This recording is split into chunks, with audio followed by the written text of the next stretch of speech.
আমি শপথ করছি যে আমি আমার উপজেলাবাসীর প্রতি সবসময় একই রকমভাবে থাকবো, কোনো পক্ষপাতিত্ব করবো না, কারোর পক্ষে আমি থাকবো না, কারোর পক্ষে আমি যাব না এবং কোনোভাবে প্ররোচিত হব না। আমি সেই শপথ নিয়েই কাজ করতে চাই। গোপালগঞ্জের আপামর জনতা আমাকে ভোট দিয়েছেন। আপনারা জানেন যে আমরা একটা বড় একটা কর্মী বাহিনী নিয়ে আমরা কাজ করেছিলাম, যারই ফলশ্রুতিতে আমাদের বিজয়, এবং এই বিজয়টাকে আমরা স্মরণীয় করে রাখতে চাই। আমরা কোনো মনোমালিন্য চাই না, আমরা কোনো ভেদাভেদ চাই না, আমরা কোনো বিভেদ চাই না। আমি আমার উপজেলাবাসীকে অনুরোধ করব যে আমি যে কাজগুলো করতে আসছি, আমাদের যে উদ্দেশ্য আছে,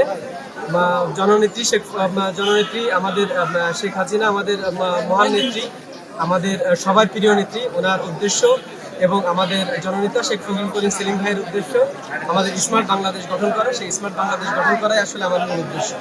আমি সেই উদ্দেশ্য নিয়ে আসছি এবং সেই উদ্দেশ্য নিয়ে কাজ করতে চাই।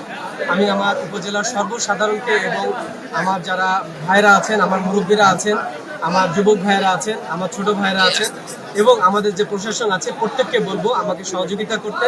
আমাকে সহযোগিতা করলে ইনশাল্লাহ আমাদের যে স্বপ্ন, আমার সোনার বাংলা গড়ার, আমার স্মার্ট বাংলাদেশ তৈরি করা, সেই স্মার্ট বাংলাদেশ আমি তৈরি করতে পারি।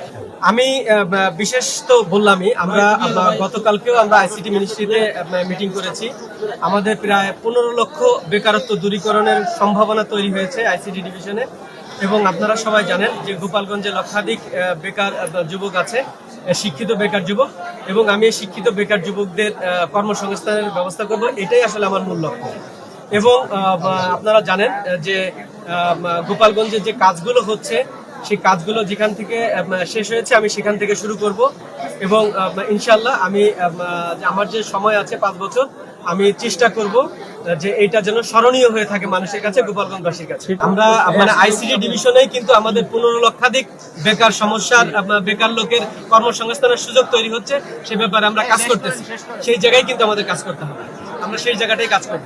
ধন্যবাদ। আজকের এই দিনে এটা তোমায় পরে মনে সেই নেত্রী কইরা দিতে জয় বাংলা।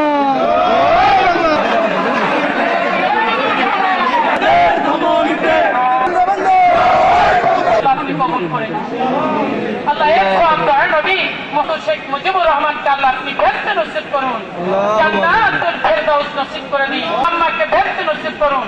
শহীদ বঙ্গমাতা বেগম ফজিলাতুন্নিসা মুজিব শেখ কামাল